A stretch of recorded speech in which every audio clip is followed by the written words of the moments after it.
नमस्कार, मैं हूं वंदना त्यागी और आप देख रहे हैं न्यूज़ 18 राजस्थान का डिजिटल चैनल। आज की कहानी भारतीय राजनीति के एक ऐसे दिलचस्प मोड़ की है जहां इतिहास खुद को दोहराता नजर आ रहा है। एक समय था जब ममता बनर्जी ने कांग्रेस से बगावत कर अपनी अलग पार्टी बनाई थी, लेकिन आज 28 साल बाद उनकी बनाई तृणमूल कांग्रेस यानी टीएमसी खुद बगावत और टूट की खबरों में है। तो आखिर ममता ने कांग्रेस क्यों छोड़ी थी और आज उनकी पार्टी में क्या हो रहा है, आइए आसान भाषा में समझते हैं। ममता बनर्जी ने अपने राजनीतिक सफर की शुरुआत कांग्रेस से की थी। छात्र राजनीति के बाद वो पार्टी में तेजी से उभरी और 1984 में पहली बार लोकसभा सांसद बनी। लेकिन 1990 के दशक में उनके और कांग्रेस नेतृत्व के बीच मतभेद बढ़ने लगे।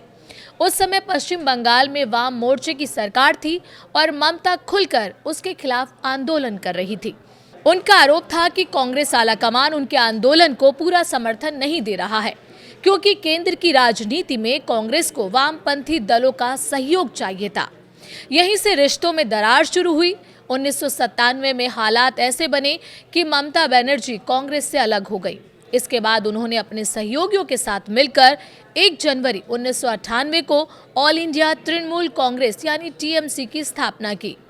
एक तरह से ये कांग्रेस के खिलाफ उनकी राजनीतिक बगावत थी। नई पार्टी बनने के बाद ममता ने तेजी से अपनी पहचान बनाई। 1999 में उन्होंने एनडीए के साथ गठबंधन किया और केंद्र सरकार में रेल मंत्री बनी।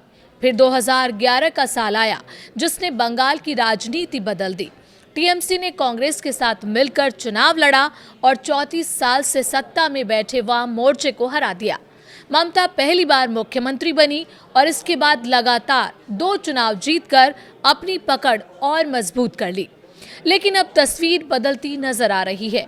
2026 के विधानसभा चुनाव के बाद पार्टी के भीतर असंतोष की खबरें सामने आने लगी। कुछ नेताओं ने बैठकों से दूरी बनाई, कुछ पर अनुशासनात्मक कार्रवाई हुई और कई विधायकों और सांसदों के बागी तेवर चर्चा का विषय बन गए। यानी जिस पार्टी की शुरुआत एक बगावत से हुई थी, आज उसी पार्टी के भीतर बगावत की बातें हो रही हैं। राजनीति में समय के साथ समीकरण बदलते रहते हैं। कभी ममता बनर्जी ने कांग्रेस से अलग होकर अपनी राह बनाई थी और आज उनकी अपनी पार्टी एक नए राजनीतिक इम्तिहान के दौर से गुजर रही है। अब देखना दिलचस्प होगा कि ममता इस चुनौती से कैसे निपटती हैं और टीएमसी का भविष्य किस दिशा में जाता है।